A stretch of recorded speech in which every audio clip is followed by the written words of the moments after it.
I just wanted to touch on a couple of issues I did not include in my first Red Flag podcast. This is Alan with Quarter Horse Arms, and first off, let me give you my goofy disclaimer. I'm not an attorney, nor do I pretend to be one.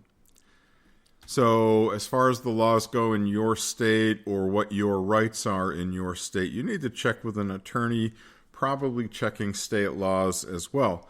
And I certainly hope none of you wind up in the situation where somebody's going to threaten your right to own firearms. All right, now in the case of the temporary order, I already said, it's typically within 1 to 3 weeks they have to have a hearing. And again, it does vary by state. And you get to defend yourself. Now, when I was hunting around, there's data on how many ERPOs were issued, meaning the actual full extreme risk protection order. And we're talking about those that, probably a year. Some states, they can extend it to 5 years. At that point, why the hell even give you the guns back? Okay. But there's no data on how many were brought in front of the courts. The courts only report the ones where they enacted the full protection order. So, and again, it varies by state, but a lot of the states are not reporting the ones. So, and this is just my speculation, but maybe for every one that's actually implemented, there might be several more that were not, but there's, no real way to gather all that information. And if there is, I'd certainly love to hear the information. Now, where you get even weirder stuff now is the due process part of it. They have to provide evidence that they need this protection order. And you get to provide counter evidence, I guess. I mean, if I were in this situation, I would probably have an attorney going to court with me. Only because, and I think it might have been Lincoln that said, anyone that represents themselves in court has a fool for an attorney. So let's assume for a second that the order is dismissed. So they found no grounds to maintain this extreme risk protection order, or whatever they're calling it in your particular state. And then you're going, okay, where are my guns? Now it gets weird. And there are some issues here. Before I launch into where your guns went, one of the things you have to consider, and I can't answer this for you, but the question you might need to ask is, am I going to go through this again? Meaning, and this is with all due respect, are you on edge enough that whoever is in your household is likely to report you again? And if that's the case, you may want to think about, do I want guns in this household, or do I want to be with those people in the household?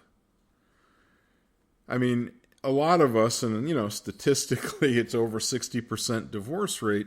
I mean, people get wacky during some of these times. People get stressed out. People respond to different things in different ways, and you get agitated. I mean, think about this situation. You're going through a rough time. Something's going on at home, or maybe it's at work and you're bringing it home, and the police get called. Now, you're already on edge. You're not likely to be any calmer because law enforcement officers are there. but the first thing they're going to try and get rid of are your guns.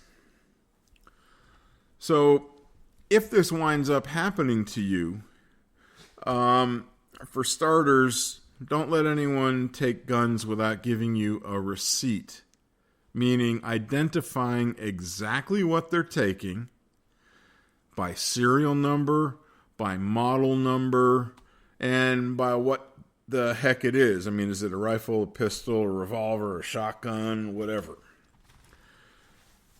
So now you have a record of what was taken. It does vary by state, but from what I've seen, most of the states you have to petition the court to get your guns back. It doesn't say they will do it automatically. So they came and automatically took your guns, but when there's no reason for them to have it, you don't automatically get them back. A couple of states are okay doing this kind of stuff. And I was looking through the New York PDF forms. So if I want to file a complaint against you, there's a form to fill out. And I can just do that and submit it. A police officer can come in and do that. I mean, you know, it's kind of weird, but this is one of those things where, and I call them knee-jerk responses to things like, you know, domestic violence, mass shootings. They have to do something. They don't know what they need to do, but something is better than nothing. Now, I don't agree with that in practice, or in principle for that matter. And I certainly don't like the fact that you have to petition the court to receive your guns back.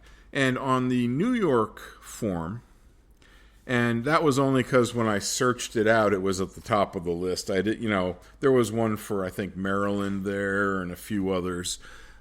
The New York one, despite them acknowledging they took your guns, you have to list the guns, the model number, the serial number, and proof that it's yours.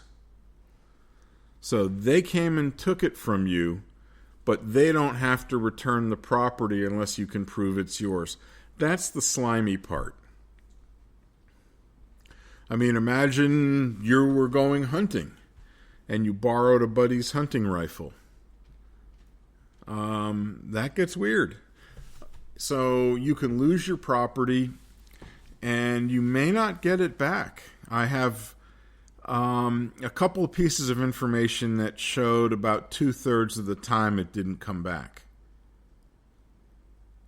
I don't know how accurate that particular data is, but I'd like to think if, you know, the government's taking your property because there was a risk, when they find that there's no risk, you should be able to get them back automatically. I should just be able to show up and give them a little, you know, chit that shows like I was checking a coat at a party.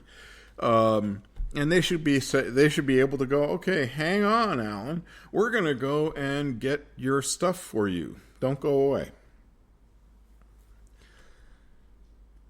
And there's, you know, some evidence that said a couple of states or a couple of police departments in those states have destroyed the guns. And again, you need to find out what, you know, your state laws are, but better yet, you need to make sure you're not one of the people that happens to. Originally, when it came out, you had neighbors turning in neighbors, and frankly, they can still do that by involving the police department. And so they can go and say, hey, there's a crazy SOB that lives next to me and he has guns and I feel threatened. And so the police officers may jump in. Now, it may vary tremendously. You know, I live out here in the country in North Carolina, and, you know, everybody's got guns. However, you could live in places where there aren't guns, or they're not as common, or they're restricted. So my advice is CYA. Cover your ass make sure you have all of the information necessary for your guns, meaning proof that they were from you, meaning you either have a receipt or bill of sale from whoever you got the gun from. If you don't have it and it came through a gun dealer, you can ask the gun dealer if they can provide the information for you. But make sure you have it. And in fact, that's actually good sense in terms of just insurance. If somebody were to come and steal your guns, you have a complete record. So that's Alan's bent on things. And I apologize for not including that in the previous episode. I'm looking forward to hearing comments from you, questions, podcasts you may want to hear more information about. You can email to info@quarterhorsearms.com. You can call or text 919-808-6480. The website is quarterhorsearms.com. And as always, this is Alan with Quarter Horse Arms in Snowcap, North Carolina. You guys have a great day, and I hope you'll be listening to the next podcast.